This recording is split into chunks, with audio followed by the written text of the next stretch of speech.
Hello, it's Scott Manley here with episode 29 of Xenonauts, and we open with the finishing of the construction of the quantum laboratory in our China base.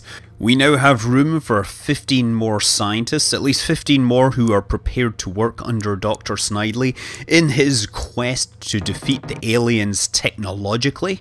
Some of these candidates are not fond of the notion of working with Dr. Snidely, but when they see his power glove and his Google Glass, they are instantly convinced that this is the place for them to exercise their craft. And speaking of craft, our Marauder fleet is really starting to create some dominance in the skies, easily taking down anything that can be thrown at it at this time. It's literally getting to the point where I am just auto-resolving most of the battles because I know that the Marauders are going to completely outclass any of the alien spacecraft. The only thing I have to be careful of is when I have a trio of older aircraft, Corsairs and Foxtrots. They can take down a carrier, but they will not do it without taking serious damage to their structure. If that happens at the start of a wave, then I really need to do the battle manually, but if it's at the end of the wave, I can afford to just take the damage and have them repaired after the return to base. I'm also airstriking every target at this time because I pretty much have established that I've got enough cash to be going on ahead with. The only reasons to be running ground missions now are to acquire technology or potentially to test technology. Speaking of which, the alien fusion reactor is a large circular construction used to power the larger extraterrestrial capsule ships. It consists of a central aluminium core and a toroidal outer ring that produces powerful magnetic field to contain the fusion reaction and the 2.2 billion Celsius temperatures that accompany it. The reactor is not actually fueled directly by aluminium. The aluminium is used to power the energy fields needed to smash together the deuterium nuclei and generate fusion, a process that itself emits a vast amount of energy. The aluminium just acts as a starter motor for the process. As deuterium is freely available and not required in large quantities, this allows a weight of aluminium to release vastly more energy than it itself contains. The limiting factor is the intricacy of the design. The fusion reactor is much more advanced and would take far longer to build than a pure aluminium reactor. It is therefore ideal for larger alien vessels which have vast power demands but are sufficiently important to warrant the use of such a valuable device. We have built a miniaturized fusion reactor in our laboratory using techniques learned from studying the alien design.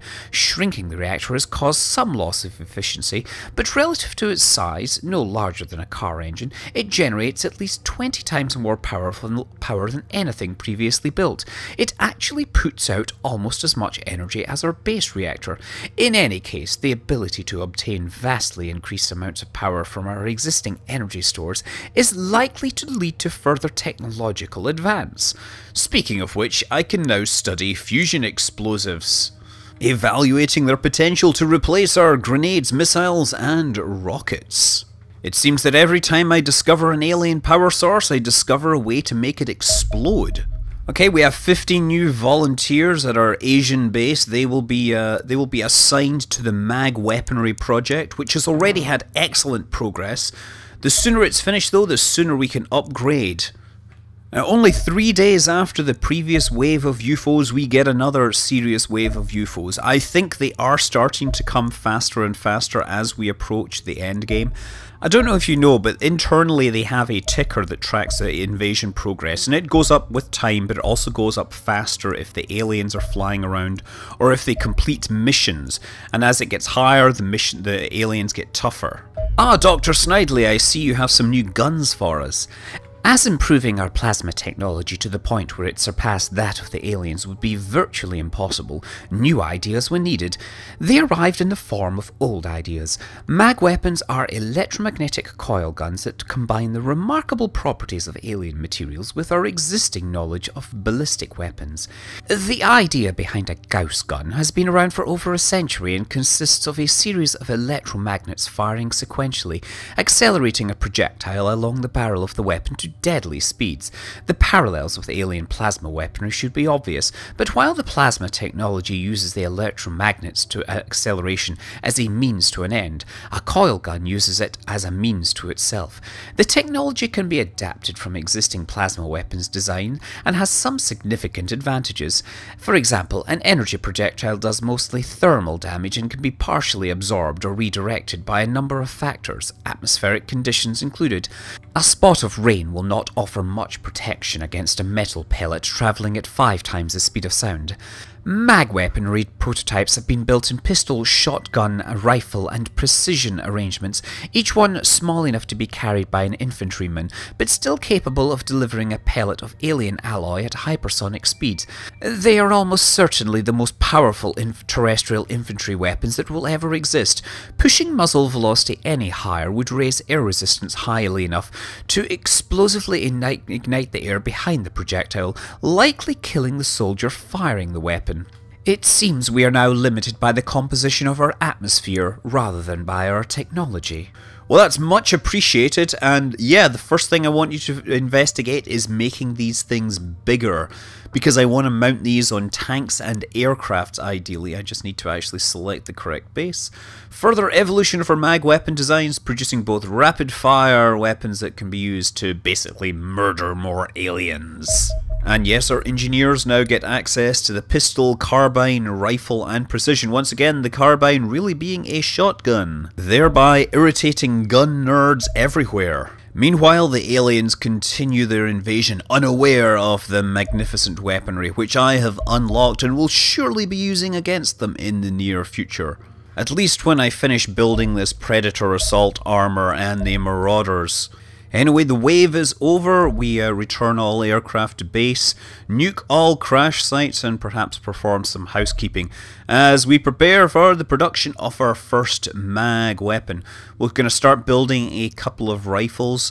Given that rifles are generic, they will be useful. We'll be able to hand those off to key troopers to make sure that they are able to support the Spice team. Of course, training will have to be in the field. Much of the explosive power of a conventional two-stage thermonuclear bomb comes from the initial fission explosion that ignites the fusion reaction, rather than the fusion reaction itself. Unfortunately, the initial fission explosion also causes the lethal radioactive fallout that can linger for decades afterwards. Pure fusion explosives are smaller, cleaner, and more deadly still. Only a commander with minimal attachment to his infantry would issue them with a short-range thermonuclear weapon, but fusion micro-explosives are perfectly viable battlefield weapons. They are extremely powerful and can be made small enough that the user would not be caught in the blast of their own weapon, whilst the clean reaction means they can be used freely in enemy-friendly territory without fear of radioactive contamination. All that is required for a pure fusion explosive is a burst of energy that is sufficiently powerful to ignite a fusion between deuterium and tritium in the warhead. Low-grade selenium contains enough energy to do this without any of the side effects of a fission bomb, allowing us to develop pure fusion rockets for your men that are significantly more powerful than the previous plasma explosives. However, please ensure that your men use the darkened glasses and visors provided. Whilst I accept they are not particularly fashionable, I doubt catastrophic retinal burns will be considered particularly attractive either. Pure fusion explosives are rather simple to scale up, making it easy to produce air-to-air variants for interceptors to use. We are upgrading our aircraft munitions to the new fusion missile and fusion torpedoes as we speak. These fusion weapons inflict more damage than the plasma warheads they replace, but otherwise operate in a similar manner.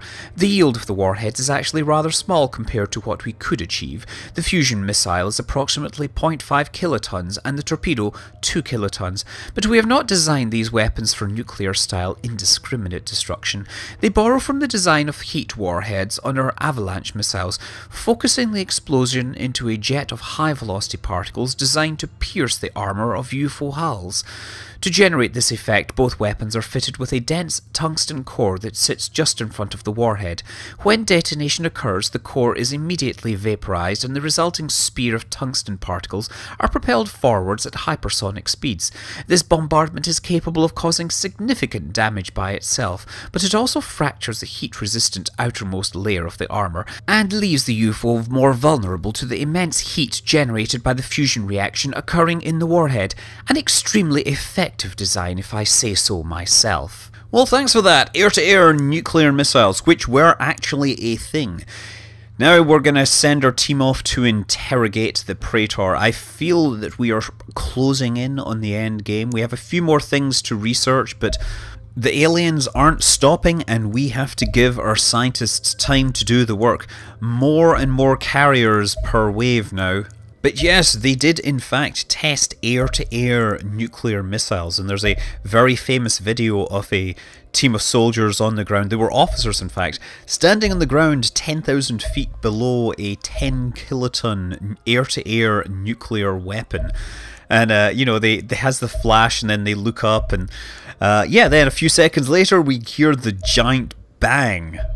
I guess it's good for them that the air shielded them, and not only that, but it, because of the heat released, it would have convected upwards and carried all the fallout upwards as well. Anyway, we're now really starting to deploy plasma weapons to our strike team, so figure it's good to take them out on a test run. While most of them have lasers, Renata has the plasma caster, and this historic first test is quite successful if you ask me. Of course, the Scimitar tank crew are quite used to this by now. Although this is the first mission where we've had the tank running the plasma weapon, which wasn't indoors, so I guess they need to test that as well. It's very important to be thorough, which is why Renata decides to take another stab, or blast, or hail of plasma at more of these androns. And third test, oh, did not in fact kill it this time. Well, good thing we have those old-fashioned laser type weapons. In a rush to enter the carrier, a couple of Harridans decide to come in and surprise us.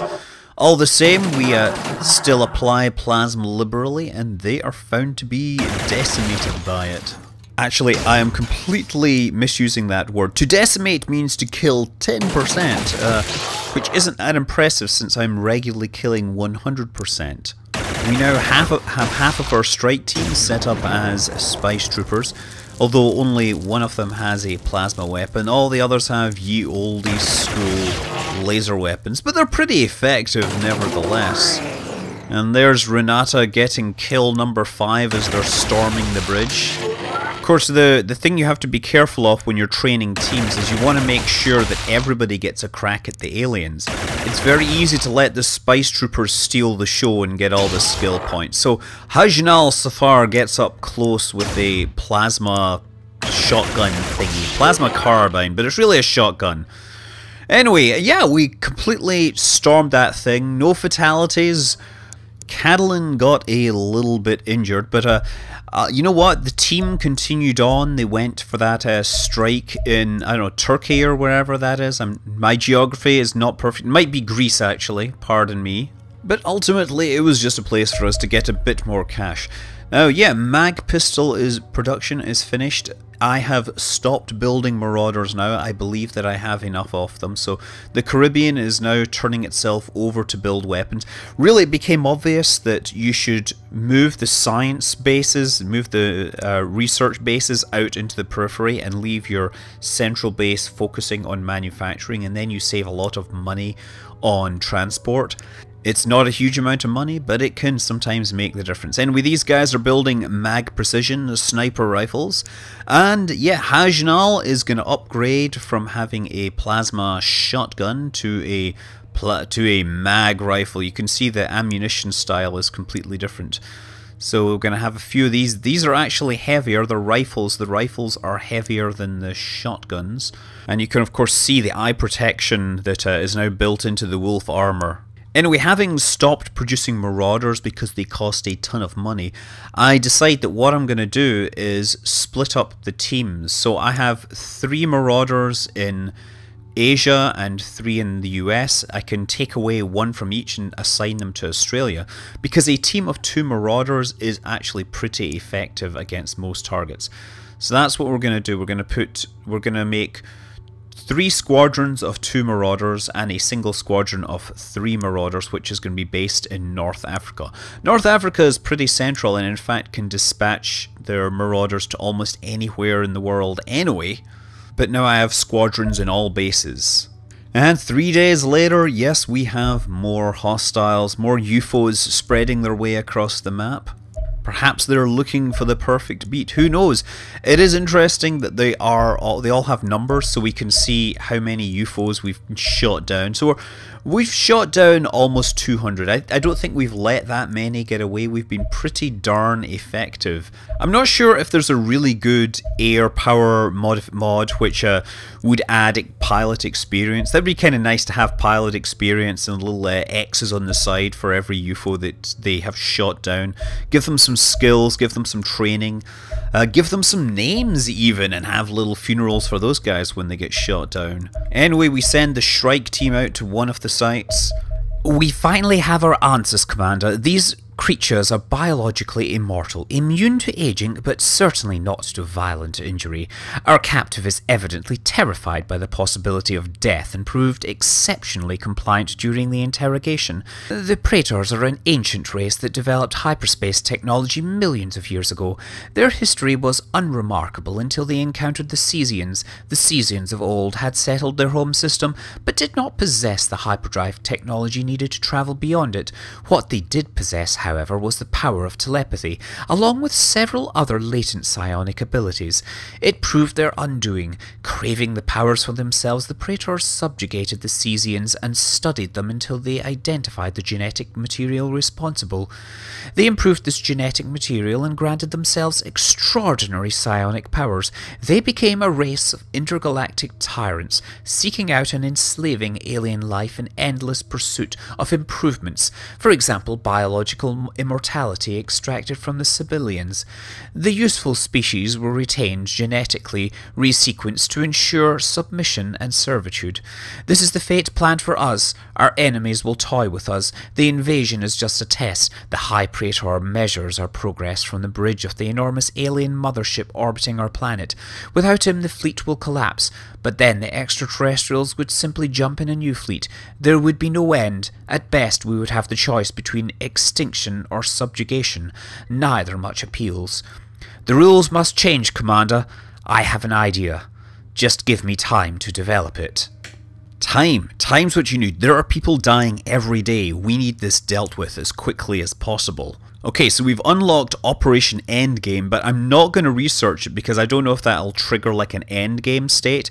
Instead, I think the Valkyrie assault boat, which will let me carry more troops into battle, that will be appropriate since we will probably want to bring the Valkyrie to the last mission to make sure that we can bring enough crew to deal with whatever the aliens have planned for us on the final mission. But of course, this mission is a whole lot easier because, hey, it's your bog standard ground assault mission and this team is exceptionally well versed in this. Once again, we have Lewis pretending to be Louise so he can join the spice team. I think he's the only dude that regularly works as a spice trooper due to his high accuracy and, well, just not being injured when there's nobody else available, to be honest.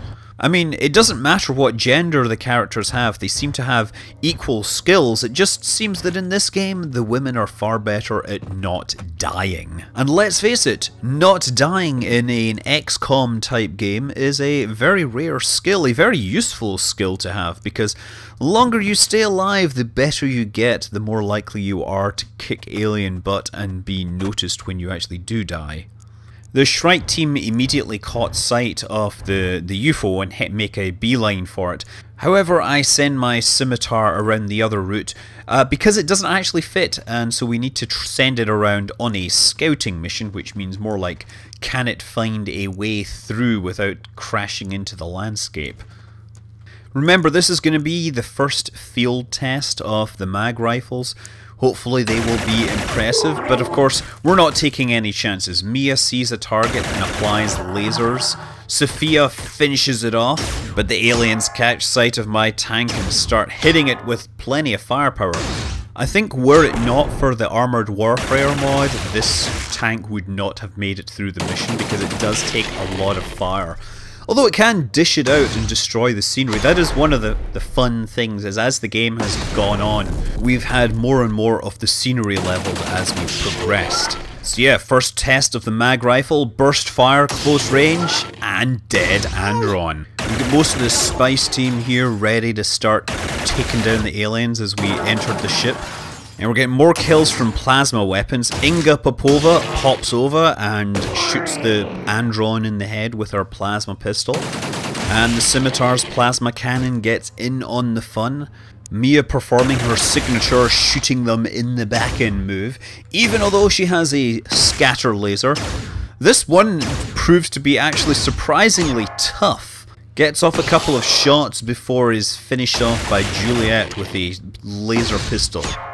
The Scimitar is playing hide and seek with a Harridan, and yeah, you can see it has taken a lot of damage and probably would have been destroyed were it not for the Armoured Warfare mod.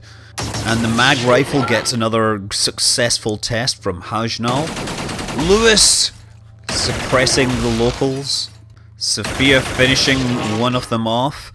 And Luna demonstrating that scatter lasers work at point blank just as well as a shotgun. So yes, Lewis only getting one kill, proving that he's no match for Renata when it comes to using a plasma caster. Anyway, I'll see you in the next episode. Until then, I'm Scott Manley. Fly safe.